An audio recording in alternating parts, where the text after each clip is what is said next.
No one said, I will speak up. Let's defend the lives of the campesinos. No one said anything. In a symbolic drama, Peruvian mothers search for their missing children. For 20 years, thousands of Peruvians were tortured and murdered, gone without a trace.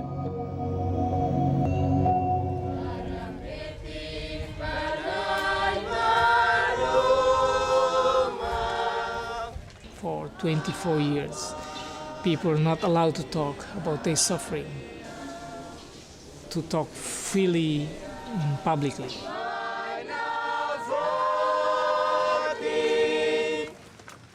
200,000 East Timorese died during a brutal civil war and military occupation. Now it has ended, and they want to know what happened.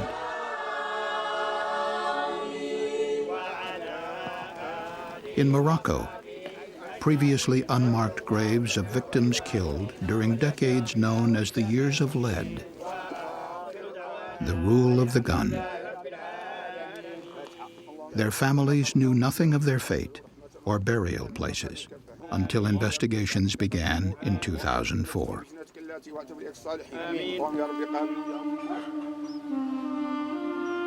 Though conflicts end, memories and pain persist. Victims want their suffering acknowledged. They want to speak about subjects that have been forbidden. Victims of massive human rights abuses demand justice. Societies remain divided by conflicting versions of history. They need to know the truth, a shared truth, in order for healing to begin and to ensure that the horror is never repeated.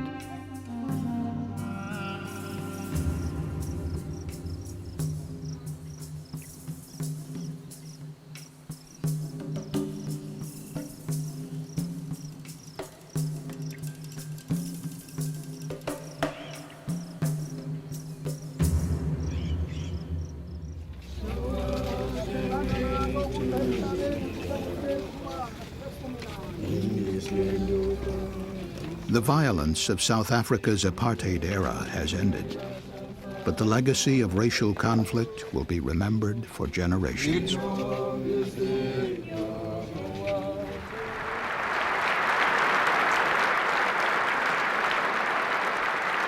In 1993, the liberation leader and the apartheid president share the Nobel Peace Prize. The former enemies have negotiated a peaceful end to apartheid. Under the new constitution they have forged, South Africa holds its first democratic elections. South African voters elect new leaders in a peaceful transition, an almost inconceivable break with the past. But the celebrations cannot erase memories of apartheid's oppression and misery.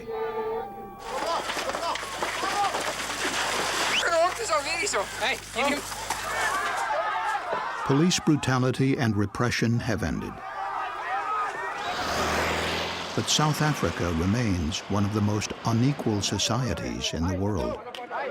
Righting past wrongs will take more than writing a new constitution. South Africa shifted from a very violent, oppressive regime overnight almost to a new democracy. And one had to nurse that fragile democracy very, very carefully. It was highly at risk.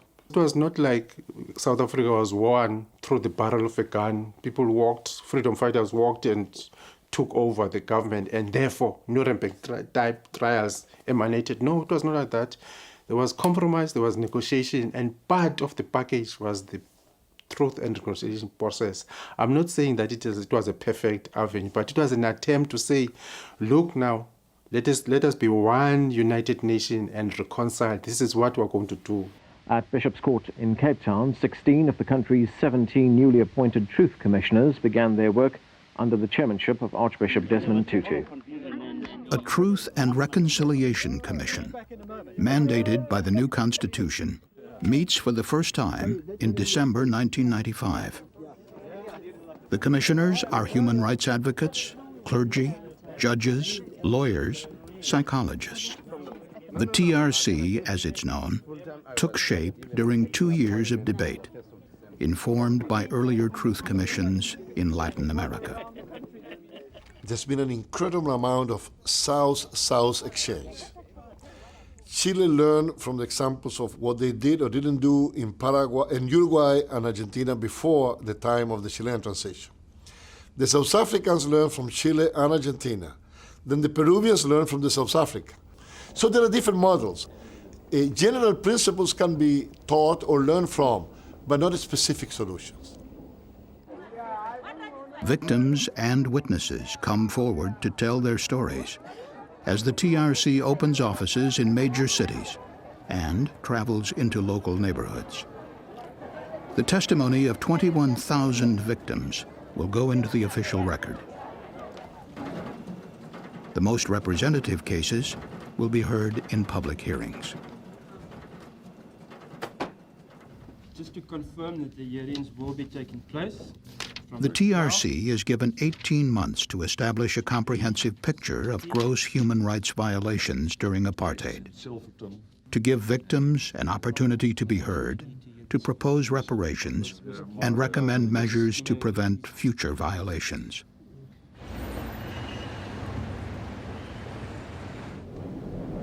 Your Grace, Chairperson of the Truth and Reconciliation Commission, I report that the office of the Commission in the region of the Eastern Cape. It was very difficult at the beginning. You had 17 individuals drawn from various parts of the country and people who had never worked together. We were a microcosm of South Africa. You had Afrikaners, you had Jews, you had Muslims, you had Christians, you had Hindu, you had women, you had men. The sixth witness is Mrs. Tony. There were moments and sometimes days when we were really at odds. It was hell. Yeah, the beginning part was hell. Reaching out to the black majority and encouraging victims to speak out, the Truth Commission can make it impossible to deny the horrors and injustices of apartheid. For some, the truth will be difficult to accept. During apartheid, I think to a great extent even today, the majority of white South Africans were kept in the dark by the apartheid government as to what happens. To the extent that they got accustomed to that and used to that thing of having blinkers and not wanting to know what actually is happening. I want to ask you a question, but if it is too painful for you to answer, that's fine. Okay. You have told us today that you were tortured. If you are able to, and it's not too painful, could you describe some of that torture? What actually did they do to you? I was always suffocated with a bag. A stick was put behind my knees and against my back.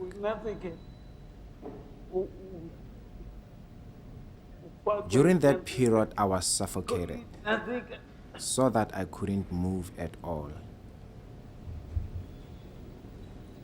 Fine. Don't worry.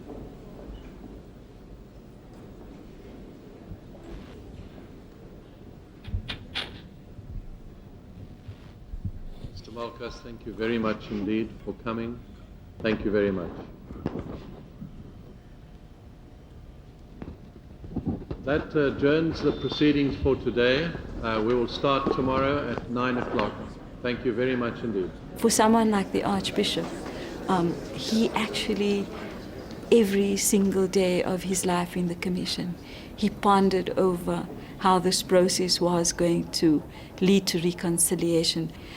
And I think what you struggle for is the kind of social context in which people who do not trust each other find ways of living together. The question of whether they will ever understand each other, that's not something you deal with in one generation. That's intergenerational. I'm not going to ask you to go over what happened because I think it's very, very painful for you. But you've come to the commission to tell your story, and we'd like to hear from you about what you want the commission to do for you. If I can find an answer to this question, how do you go about forgiving this person who is a cruel murderer, who killed a defenseless person? We kid ourselves if we say bygones are going to be bygones. The past remains, and unless you did what we thought we had done, look the beast in the eye.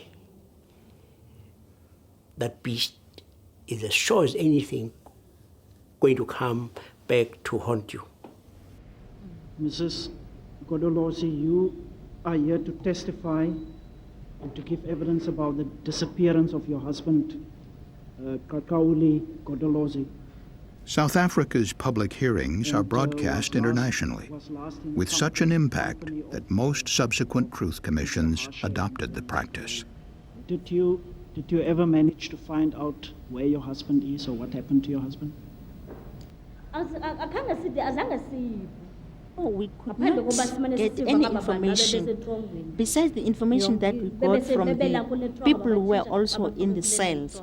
We do not have the desire to get the truth. It was to set the record straight on certain matters, because there were a lot of things that have happened, which a lot of people were unsatisfied because they didn't know what happened. And that's what was critical, to know what happened. Tell us. What happened at Post Chalmers remained secret for 12 years. 3 activists were kidnapped, brought here, tortured, and killed.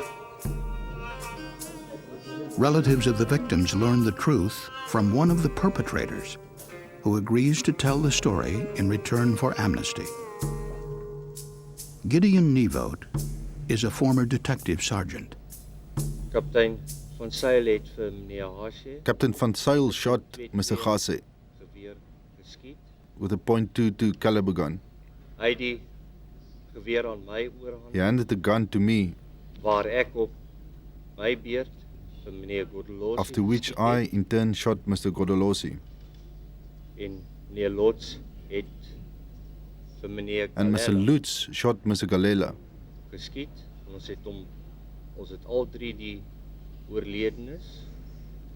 He placed all 3 of the deceased on a pile of wood.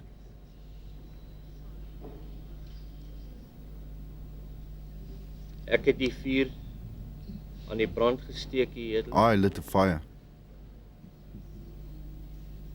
I remember very well at the beginning of our hearings that as victims came up to tell their stories, there were a number of people in this country who were saying, it's all exaggerations.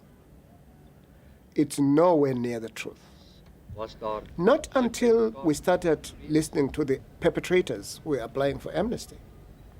And as they came up and actually confirmed that we actually did these things. I had the instruction from Captain Van Zyl to destroy the evidence of what I had done. I took them to the Fish River just before Craddock. Nieuwoud is one of 7,000 former security and government officials who seek amnesty, which will be granted only for politically motivated violations and only if they testify fully and truthfully. What you kept finding people say is, look, they are letting these guys off scot-free. What about justice? This Commission cares about justice, but it is not retributive justice. It is restorative justice. In those other occasions, did you ever assault him or had to assault him?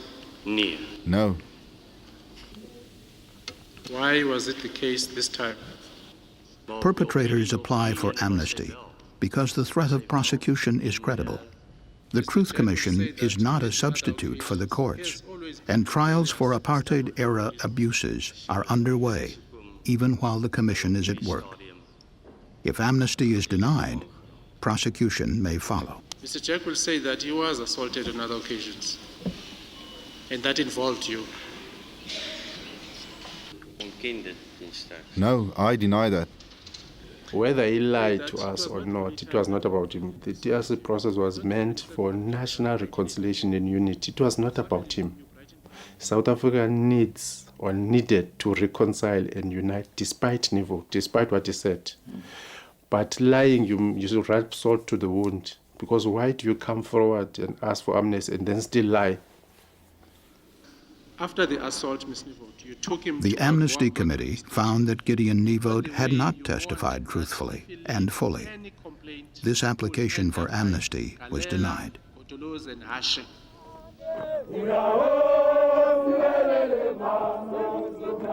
The amnesty program remained controversial and was widely criticized.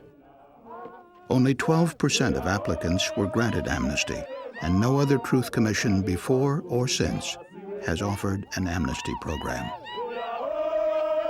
The problem with the South African Commission example is that those who decided to take their chances and not testify had not been prosecuted. So the model is a little bit tainted as an example for future reference, because some people may calculate maybe if you just weigh them out and you take your chances, you end up with the best of both worlds. You don't suffer any shame and you're not put in prison either.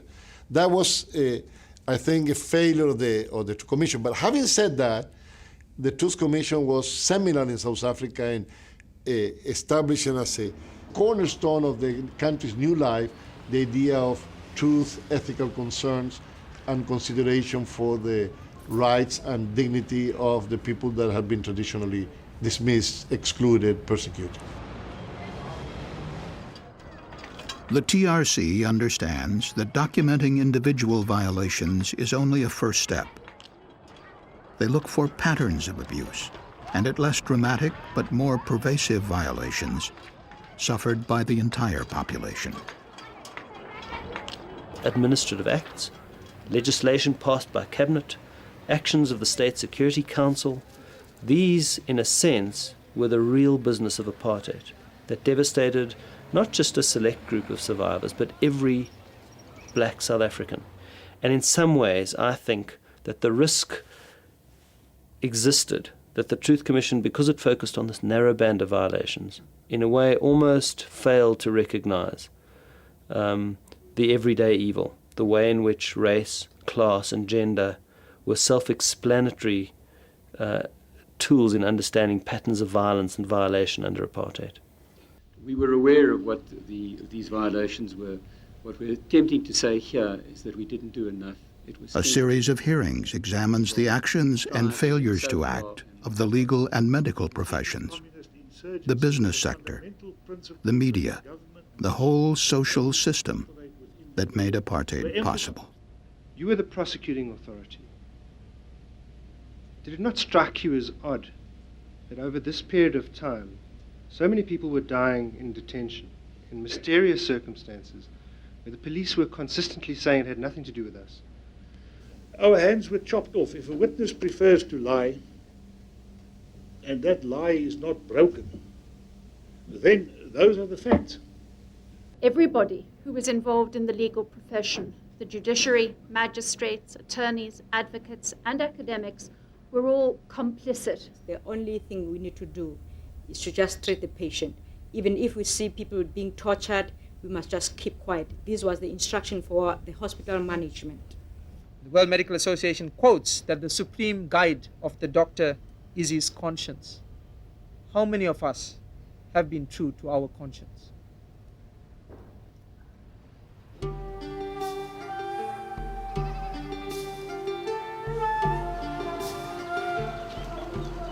The Andean mountain people of southeastern Peru quietly endured an internal war for 20 years. Living in remote areas, they remained isolated and invisible to Peru's elites. Most do not speak Spanish. When a guerrilla insurgency emerged in Ayacucho province, they became victims. It was no secret that thousands died, but the details of how they were killed, their burial places, and the identity of the perpetrators were suppressed.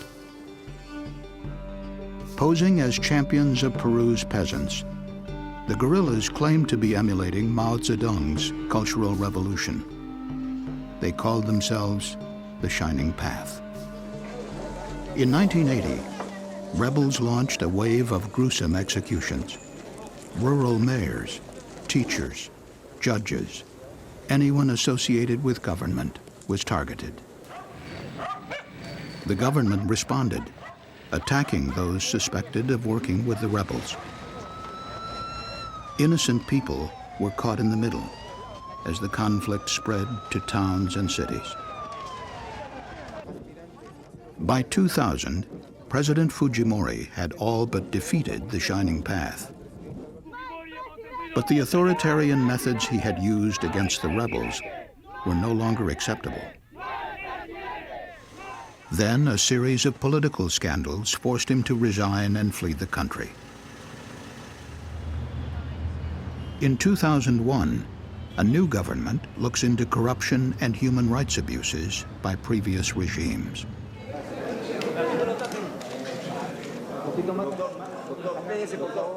A Commission of Truth and Reconciliation is established to examine the 20-year trauma. Of the 12 commission members, 11 have spent their entire lives in the capital, Lima. Their proceedings are in Spanish. Only one of them speaks Quechua, the language of the Andean people who suffered most. They knew that their composition would not satisfy everyone. They knew that most of them came from Lima, that most of them are regarded in Peruvian society as white or as people from the local elite. They knew that they represented universities and a group of people that is highly educated. And in the first contacts they had with victims, they could experience some kind of distrust.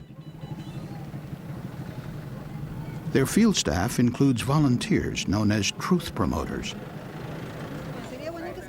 Trying to publicize the commission and convince victims to give statements, they find skepticism and outright suspicion.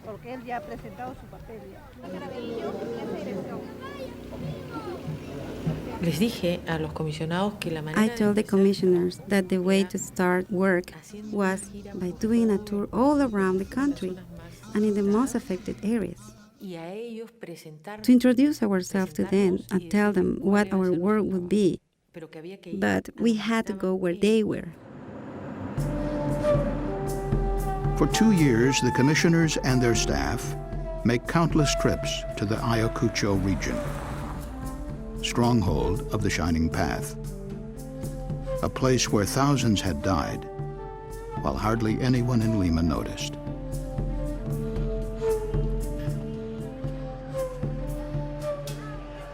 Many of the campesinos have felt completely forgotten in their communities, as if they were not part of Peru. They felt alone. While people live one way in Lima, they live very differently in the country. No one said, I will speak up. Let's defend the lives of the campesinos. No one said anything. ¿Qué confianza puede tener la población en esta comisión de la verdad si no lo conocen los pobladores? Y quisiera que me responda en quechua, por favor. A mí, como peruano, me enseñaron castellano.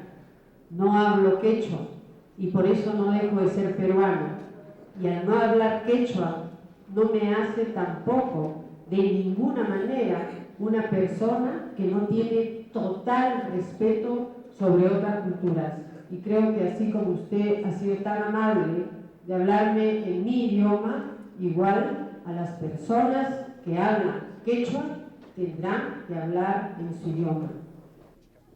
Presidente Dr. Salomón Lerner, rector de la Universidad Católica. For the victims, the very presence of Lima's elites in their midst, listening respectfully to them, is a novelty. They want to hear about financial compensation, but they are wary of the Commission's intentions and resistant to notions of reconciliation. Y es alarmante y desesperante a veces tener que escuchar esa palabra, esa palabrita, reconciliación. ¿Podrán los miembros de la Comisión de la Verdad en algún momento, es decir, sentarlos a los monstruos que victimaron a nuestros seres queridos, con nosotros, que somos los familiares, y decir de repente, señora Doris, en este caso, tal fulano es responsable de la muerte de su esposo? Él lo mató, él le atravesó el fal por la boca y una serie de cosas más. Y usted tiene que reconciliarse con el Señor. Entonces yo me pregunto, ¿el monstruo, la bestia, se sentará con el ser humano, con la señora Doris Kaki, y podrán llegar a una reconciliación? No puede ser entendido. Reconciliation cannot be understood as harmony established between victims and perpetrators. That is a utopia. It is the re-establishment of the social contract, a new way of understanding each other among Peruvians, of respecting each other, a new way in which the state should act in front of society. Pues pedimos justicia a los culpables, a estos señores que en esa época ellos han sido dueños del mundo. Demands for trials and punishment are natural. But in Peru, and most countries where massive human rights violations have occurred, the number of cases would overwhelm the court system. Truth commissions complement the judicial process, building public trust by documenting many categories of violations that even prosecutions could not bring to light. We knew that trials were extremely difficult in a transitional situation. We knew that the judicial power was inefficient, that it had been politically subject to the dictatorship during years and years, that there were sections of the judiciary that were deeply corrupt. And we knew that in order to have a sustainable process of prosecutions, you would need to have strong public support. El corazón de la Comisión de la Verdad está en cada una de estas sedes, porque desde ahí es que se va a recoger la información directa de las víctimas de la violencia. Y se va a recoger con el apoyo de las organizaciones, asociaciones y los especialistas de las zonas de esa sede. Chay Pachacuna Carja, agazamiento, tortura, asesinato. Sin mana uya justificida, ya hasta que mana ya zanjacho, mana nunca chaykuna alcanzan hacho justiciata. Vaya, Swami, chasqui con testimonio y que chay ya pa afectado con amanta. Chay pachacarjato. Que no era justo. They said it wasn't fair. They had to relive what they went through, that they were trying to forget about it, bury it. We told them that they had to tell the world what they went through so that the world will know about it. Reluctant victims are more likely to come forward if they are approached by others who have had similar experiences. Over 17,000 victims testify, some for as long as 3 days. Our staff in Ayacucho, most of them were victims too, had lost fathers, mothers, brothers during the war. And it was another problem for the psychologists, that they don't overreact, They maintain the distance, for it's a professional work. You have to listen, somebody tells you, you listen, For it's the only chance for them after 20 years to talk about it, to tell the state, the government, what had happened to them.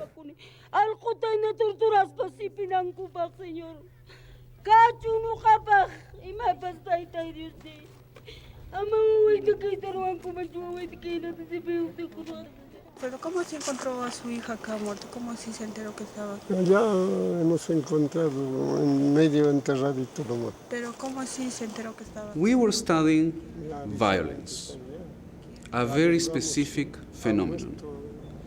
And moreover, we were studying human violence, something that certain people did out of a motive, something that certain people decided to do. From that realization, we organized our work. And then we decided that we had to investigate the facts of that violence, but also the motivations and responsibilities of that violence. Traditional and conservative, and not yet recovered from the conflict, some in the Ayacucho region oppose the commission. Protesters attempt to discredit the commission, which threatens to expose the atrocities committed by all parties. What they said was that the commissioners had all a leftist background, and so that they were, on some versions, like too much close to the Shining Path, for example, and too much far from the armed forces. But the real explanation for this campaign of discrediting was that they did not want this commission to investigate on their past deeds. I bring you today a message of solidarity from the President of the South African Truth and Reconciliation Commission, Archbishop Desmond Tutu. Les traigo un mensaje de salud y solidaridad del presidente. We had studied the experience of other commissions, and we saw videos of the South African Commission and the Nigerian Commission. We were sitting there and watching the videos, and then one of us, I don't remember whom, says, "This looks like a trial." And we don't want something that looks like a trial. Nosotros las concebimos desde un principio. We conceived them from the start as solemn sessions. The public hearings were not a spectacle. They could not be a spectacle. They could not be simple interrogation, as in a court. The public hearing had only one protagonist, the victim who was testifying.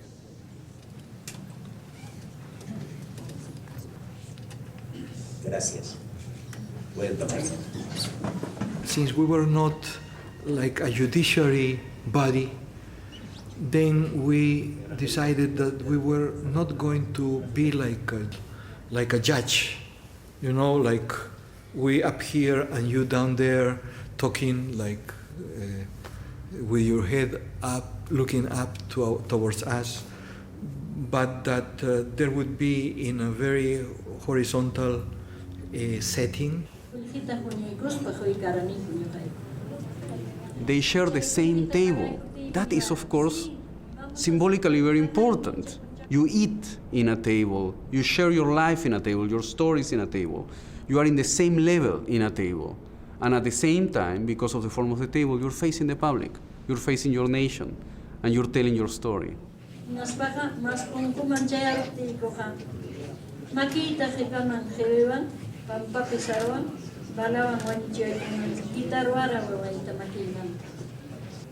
Chaynantam chay 15 días kama purirani lukahina, hinaptinmi, waway, apachimuasqa, kay papelita chanta, kay testigo, cuartilukumantam, kay papelita chanita apachimuasqa, inanispa. Mamacita kay okupin kachkani.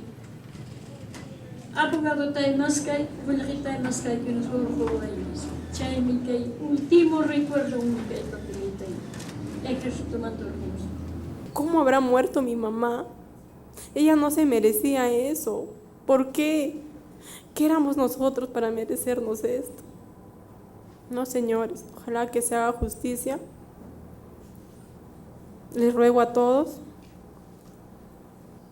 que yo quiero ver por lo menos los huesos de mi madre, enterrarla. Porque, por ejemplo, en Día de los Muertos aquí en Ayacucho, todo el mundo se va al cementerio y yo no sé ni a dónde ir. Cameras bring victim testimony to those who can't find seats in the hearing room and to a national television audience, drawing millions into the truth-seeking process. As in South Africa, the immediacy and credibility of first-person accounts are impossible to dismiss or ignore. It was amazing at the very beginning how Peruvians didn't know what happened. It was just surprising. I mean, people didn't have any idea that thousands of peasants were dying in 300 kilometers away from Lima. So the gaps was so huge that we thought that only a shock therapy could work. And the public hearing was a sort of shock therapy. El secretario general de Centromín me manda a llamar a su casa. Me dice, señora Doris, yo le he mandado llamar porque quería contarle lo que ha ocurrido con el compañero Teófilo Rímac. A su esposo lo han matado, señora, me dice. A él lo han torturado duramente. Él tenía toda la mandíbula destrozada, tenía las costillas rotas, tenía fractura por todos lados. Lo han introducido el falo por la boca hasta donde han podido. Le han introducido el mango de la escoba por el recto. Each story, each life story, each testimony was like an apocalypse in itself. And you could see the individual human suffering, the community's suffering, and at the same time, of course, the numbers. 3 months into its work, the Commission begins exhuming mass graves. Villagers gather to observe, hoping for answers to the mystery of their own family members' disappearance.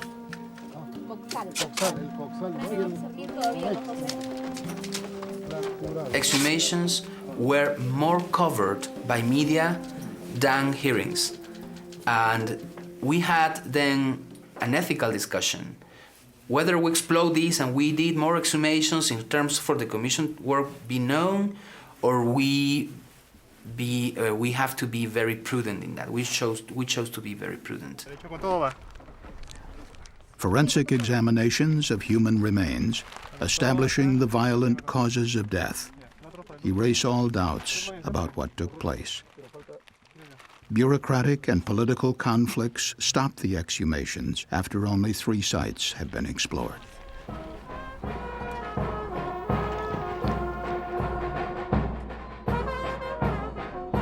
Finally, the Commission returns the remains to families and organizes symbolic funeral ceremonies in nearby villages and in Lima. An effort to unite the entire country in recognition of the calamity. The day before the identification of the remains, the widows were all dressed in their normal day-to-day dresses. The day we gave the bodies to them, they were all dressed in black. For the first time in 20 years, they exercised the right to mourn.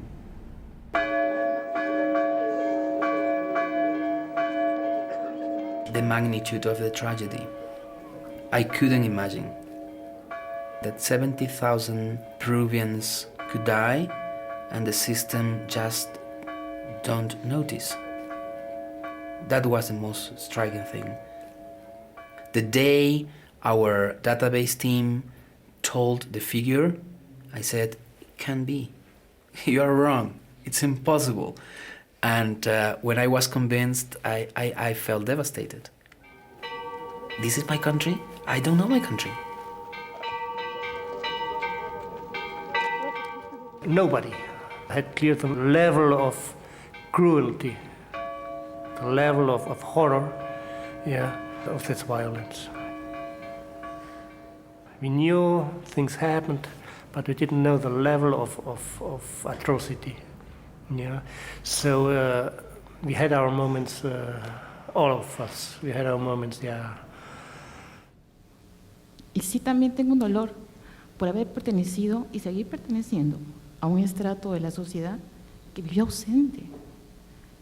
ausente, que no quiso ver, que no quiso entender que todas esas personas, hermanos que somos como nosotros, estaban sufriendo. Como no eran las personas, sus vecinos, no era la gente del barrio, no importaba. Por todos ellos, yo les pido perdón. A mamá Angélica que está ahí, y a todas las mujeres, y a todos los niños, huérfanos, a todos los hombres que han sufrido, a todos ellos, yo les pido perdón.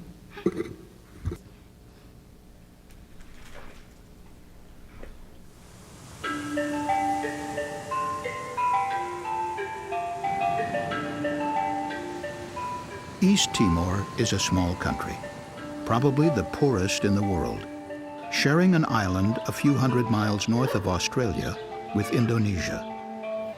For 400 years, this was a colony of Portugal. When Portugal withdrew in 1975, rival Timorese factions fought for control.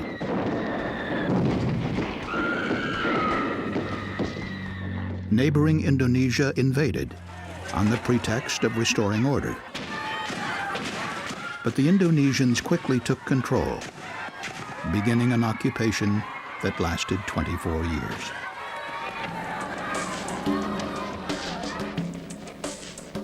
In a UN-supervised referendum, the people of East Timor voted for independence in 1999. Under a United Nations peace agreement, Indonesia was obligated to withdraw its forces.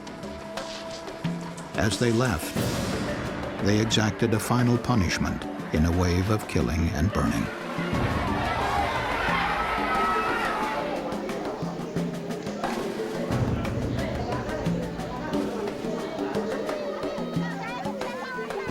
The early states, when the invasion started, that's the Holocaust that came to East Timor. Talking about the massacres, the killing, atrocities by the Indonesian, or in the story of East Timor is all important, including 1999. I said in 1999 also important, it's only a very small part because of these international communities there and witnesses it.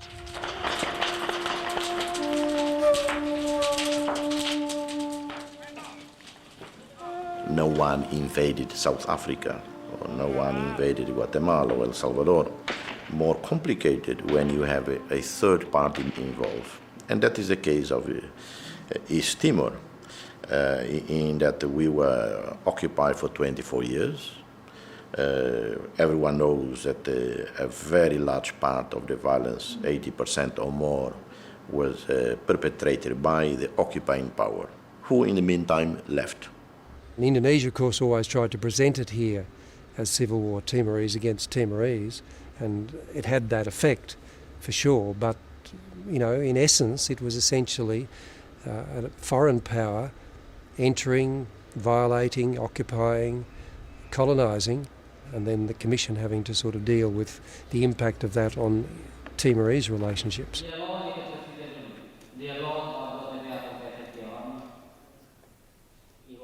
Speaking in public or in interviews with Commission staff, 7,000 victims take part in compiling a previously unrecorded history and documenting its causes.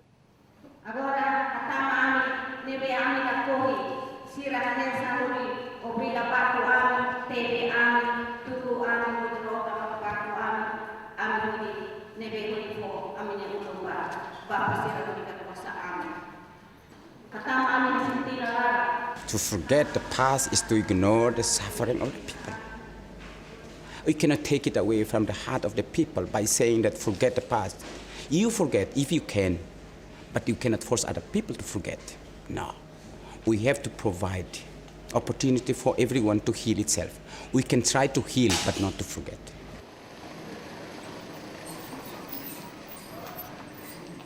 Hausik tia kalsane nya kumesa hatoba hawia sementileten. Ia mabarak nya oin nya fotin nya samurai hokilat tau ia haunya hirus matan. Foti haunya ain rua tula ia nya kabasleten nya perkosa hau.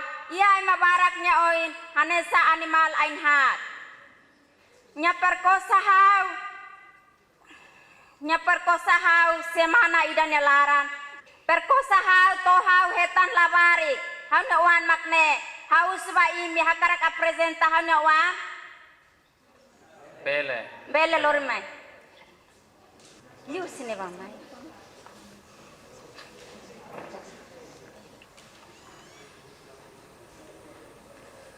hau hetan labari klaus ya liu la iha ko faliman ya oin tomak ia an feto malik nya barak an feto to molik milisi sira perkosa ami.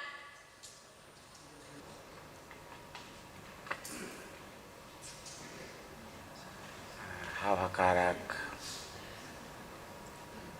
uluk nanai hane mana ida hau di mana siraat kinara usa disculpa monoain ba ita bot tamba mana sira makhalo bot atirane maske sira lehene ya hau hakarak usude ita bot hatene ema sirane Hau hatene mabe hau la beteminaran hatene detian Indonesia. Ya, obrigado. Public testimony is given only by those who agree voluntarily to speak at the hearings, after the Commission has received their statements privately. No one is forced to speak publicly. Even people in East Timor never imagined that people will come and then tell the stories like that. And we never imagined that people who live in the mountains, who never involved in politics and only work for their daily life, become a victim. While the Commission will find that Indonesian forces were responsible for most of the abuses in East Timor, they can't ignore offenses by Timorese against Timorese. Regardless of the responsibilities of others, i.e. the Indonesian military, the Timorese themselves, regardless who they are, who we are, leaders and the common people, have to have the courage, the humility, the honesty, the integrity to face our own past, our own history. Some Timorese have committed minor crimes as members of rival factions. Others collaborated with the occupying army. Those who fled following independence now want to return. Those guilty of lesser crimes, usually property offenses, can confess at a gathering of local villagers who decide on the penalty. It's a rare, but in this case minor, example of a truth commission involved in judicial matters. Preparing to appear before their neighbors, who may ask them difficult questions, they are advised by commission staff. Tamba banhira sira hareka kita kuliah nasabutira kare hori titeni ibututung ne emo satene kano hoitin larantomak ema be ema sira sermo se hare hasaliliuba sira vítima korban sira se hare mos ne sira ne hateten ho sira larantomaka sira. Offenders returning from exile find themselves alienated from their neighbors and under suspicion. Sira rok la rumah sira desconfia buat rumah. Kita sira hano dah momentu neba kita halo buat rumah ke sira ia oin la ia dalam ia kau tu kita halo kare masih ada desconfia mai be. Or sira amberu sira bel halo buat rumah ya tanpa sadar sira halo how mos bel hano salah or sira. The 1,500 perpetrators who apply for the reconciliation program are first investigated by the Serious Crimes Unit, operated by the United Nations Mission and East Timor's Justice Ministry. If investigators decide to prosecute for a serious crime such as murder, the applicant becomes ineligible for the Community Reconciliation Program.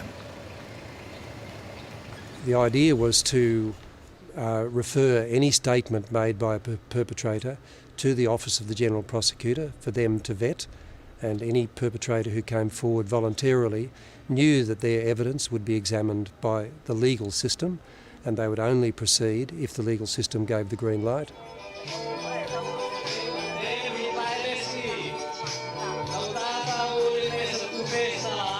Local communities have long participated in matters of justice and punishment in mostly rural East Timor, guided by religious and civic leaders. The Commission's formal name is the Commission for Reception, Truth and Reconciliation. The word reception expresses the Timorese concern to reunite offenders with communities.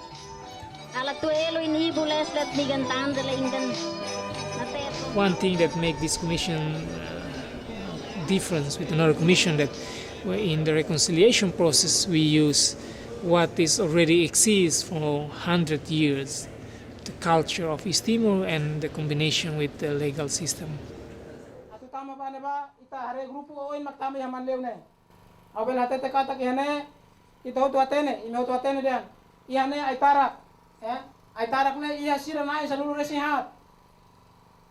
How momento na mos ya grupo na ba may belaw si haitara. Habang noy kata khaw si rubisiru na ba may be kona ba. Oho haula halo. Kona ba sulu haula halo. Kona ba foti manasasan haula foti. Keta hene maka tarunga anisa ko hin. Some people committed offences and crimes that disturbed a relationship and sometimes, in some cases, destroyed a relationship. And what's most important in a communal society like Timor, where everybody knows everybody else and there's an enormous amount of interaction, intermarriage, etc., is that that relationship is set right again. And that's what the whole process about sitting on the mat together and smoking the peace pipe together, or sharing the food together, or having the taish put around their shoulders, having the traditional leaders come and re-accept you, that's what it's about. Ina ama sira, ina feton sira, mau alin sira aliwan sira hotu. Hau husu, saya hau harus salah kalik. Hau husu disculpa. Ada sa bapa tete kalik dah. The perpetrator has to give something back in recognition that he made a mistake, and the truth about what they really did. So that's all they want, their community. For some, they want more like, if you burnt my house, can you help rebuild my house? Perpetrators sign a community reconciliation agreement. It may require them to pay compensation, but most often their punishment consists of community service, repairing public buildings or planting trees. Their communities listen to them closely and must be satisfied that the confessions are complete, open, and sincere.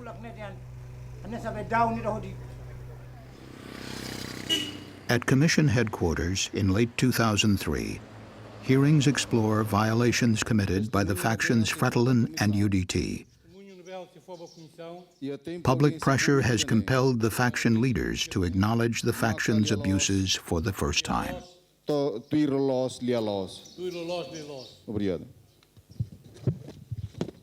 This is a very tricky, very delicate process, and many people advised us not to touch it.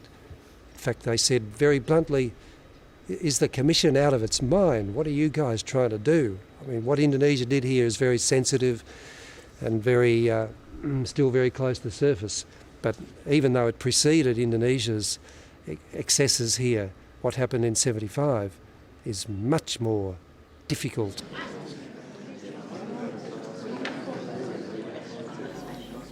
É mahututu a cara que tem história, é mahututu a cara que quer que história raci. To hoje hore, maior parte turine colia vaca. Hututu na sala. E a cara que tu começa, a tu hatete vai me hutu. How sala. Responsabilidade, how nia.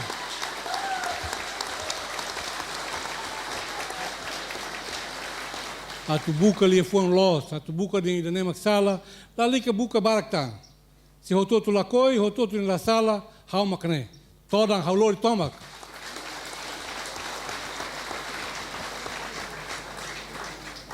halo com que no fim ita hasoro fila fale mal ita manante adoni funo idane mak importante mas malok barak ita husikel te bakoto funo idane hanesa agente do processo hateten orsei korbai rua horbai tolo hateten katak udt ninian mas o fretlin mas o fretlin e fretlin ho fretlin mas o mal how lori fretlin yanaran hanesa presidente da fretlin husu desculpa ba família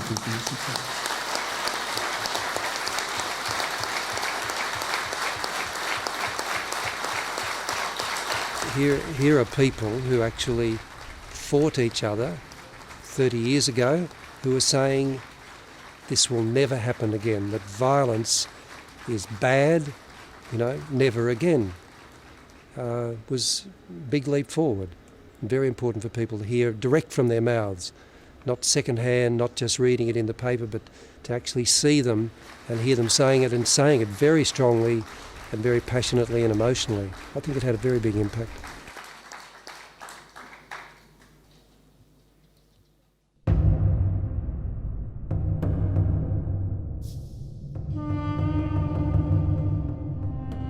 A network of detention centers, hidden for 40 years. 50,000 were imprisoned, tortured, sometimes executed. Labor leaders, Marxists, Islamists. Anyone perceived as a threat to the monarchy. Today, those who survived are visiting the places of their former captivity. They are starting to talk about their experiences for the first time.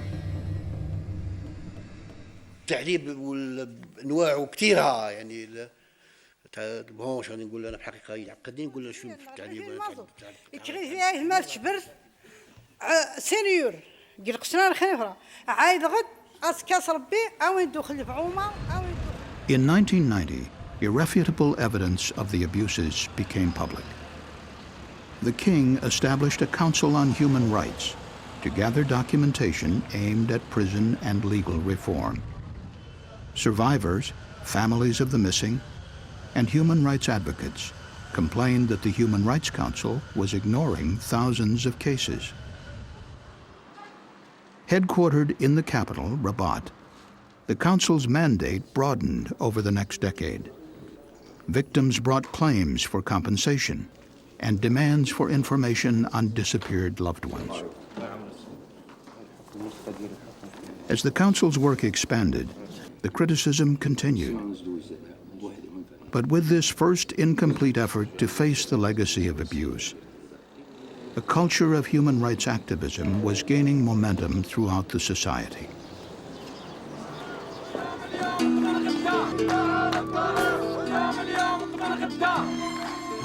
Protests by newly formed civic groups, led by former political prisoners and human rights advocates, created political demands to expose the truth.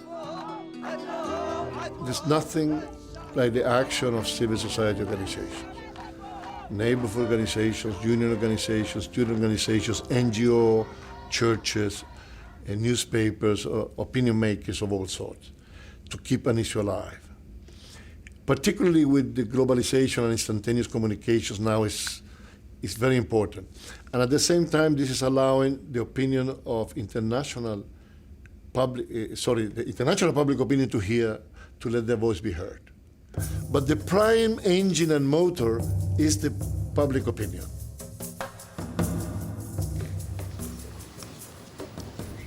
King Mohammed VI officially appointed the Commission for Equity and Reconciliation on January 7, 2004.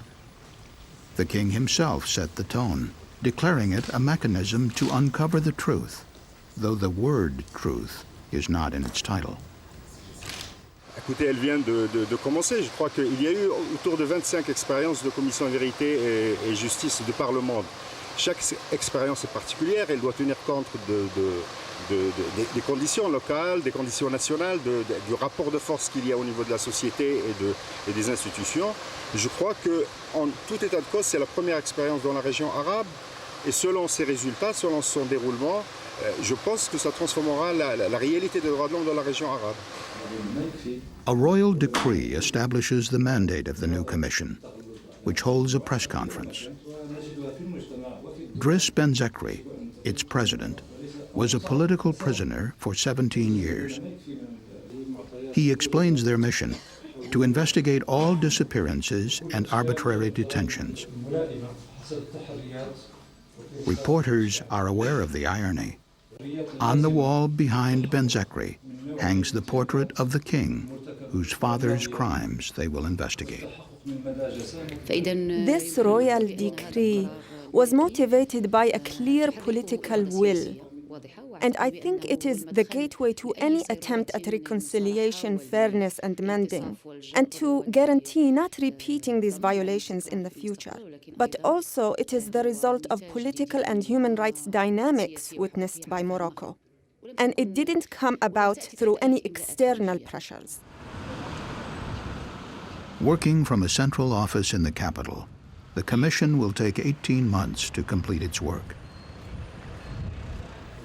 The 17 commissioners may not name individual perpetrators, a controversial limitation not imposed on all truth commissions. But they are required to determine the responsibilities of state organisms or other parties. Our mandate stretches from 1956 to 1999. 43 years are a very, very long period. And we know today there were many serious violations of human rights. Torture, creation of detention centers, liquidation by non-state actors, or those covertly linked to or manipulated by young revolutionaries, and the majority of those actors have either disappeared or died.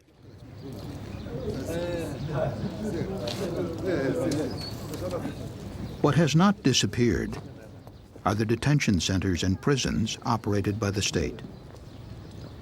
Political prisoners were kept in forts and prisons, but also in secluded homes and unmarked private buildings.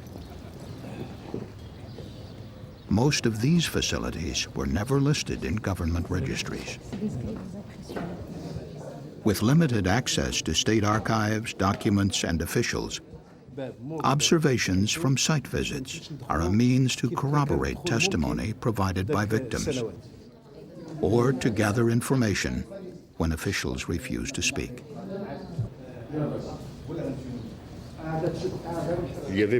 There were sometimes different situations where we had an individual who was just a low-level official and risked absolutely nothing at all by testifying, but refused. These people wouldn't have risked anything even if they were in front of a court, but they didn't testify because they didn't want any problem, not realizing that our report was not a judicial one. That was, nobody would be named in it, even after we told them so. The Commission receives 13,000 applications for compensation in just 1 month. They will recommend payment of reparations to nearly 10,000 victims.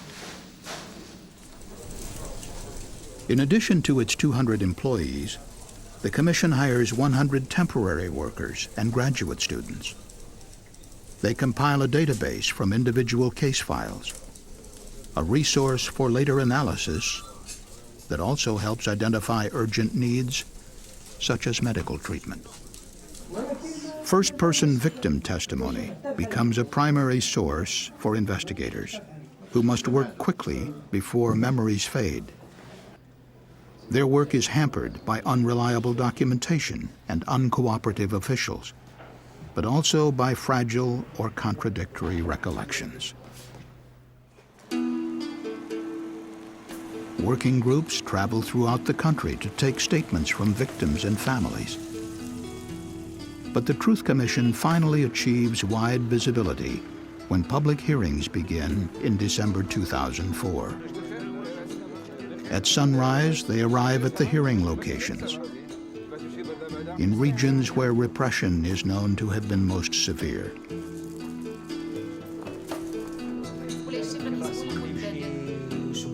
Meeting the victims who will testify Their preparations include briefings as well as medical and psychological evaluation.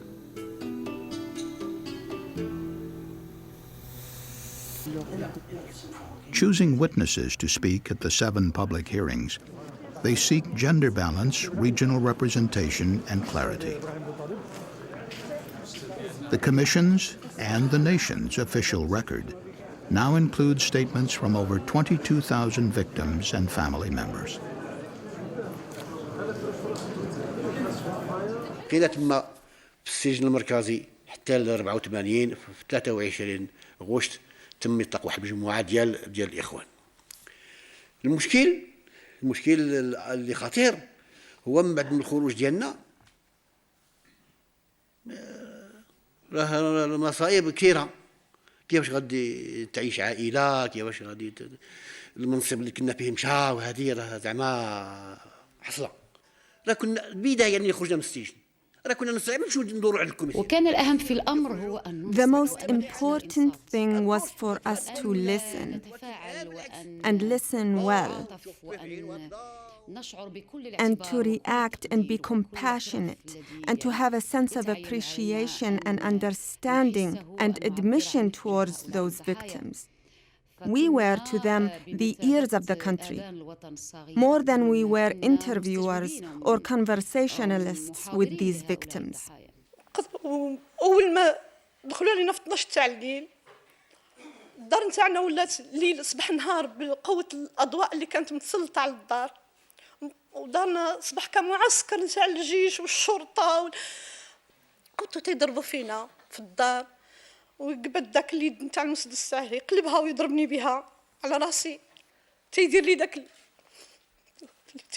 تيبول في الفم ديالي ما قديش نقول لكم سمحوا لي، تيضربني وتيدير لي الوسخ تاع فمي وتيضربني، ولما ما قدوش ياخذوا مني اي.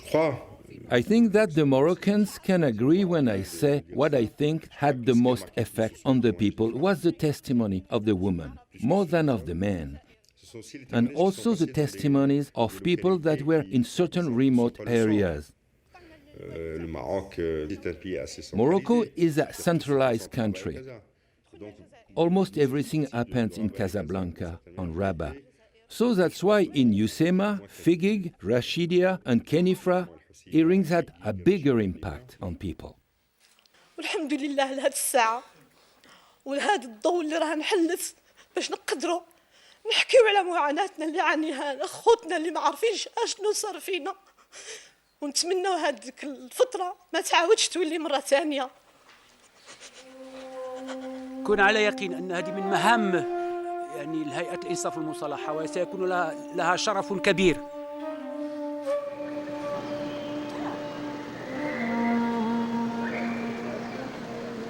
As they complete their investigations, each commission submits a report.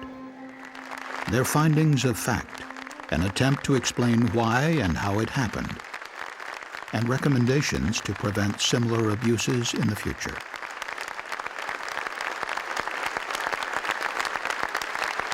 I don't think that any person in the Commission thought that the recommendations were going to be implemented the next day. I mean, not even in a perfect country would that happen. But what we did know is that those recommendations would become some sort of a platform, a rallying cry for the democratic sectors in the country, for those sectors that have been disempowered in the past and that came forward with the Commission. Truth commissions propose reparations and other measures to address the needs of victims, and constitutional and legal reforms to safeguard human rights. Based on their findings, they recommend broad reforms of the judiciary, police, and military forces. Sometimes the medical and legal professions, the media, even school systems that have been used to sow division and suppress history. Their report speaks not only to the powerful, but to everyone, making the whole society responsible for its implementation. What is really important for this commission is that we will write history of what happened in East Timor. And that should remain as a life memory for the future generation, and not to leave for them a black hole that for them will remain as something that they never know. The purpose of the Truth Commission, first and foremost, is to establish in an indisputable manner for the annals of the nation and for the education and edification of future generations and the present generations that these things happen and should never have occurred again. That's the important thing. In that way, you reaffirm the values that have been transgressed. And from denial, you move on to recognition. And then people feel that they can begin to tackle the task of the future because the past has been laid to rest more or less in peace.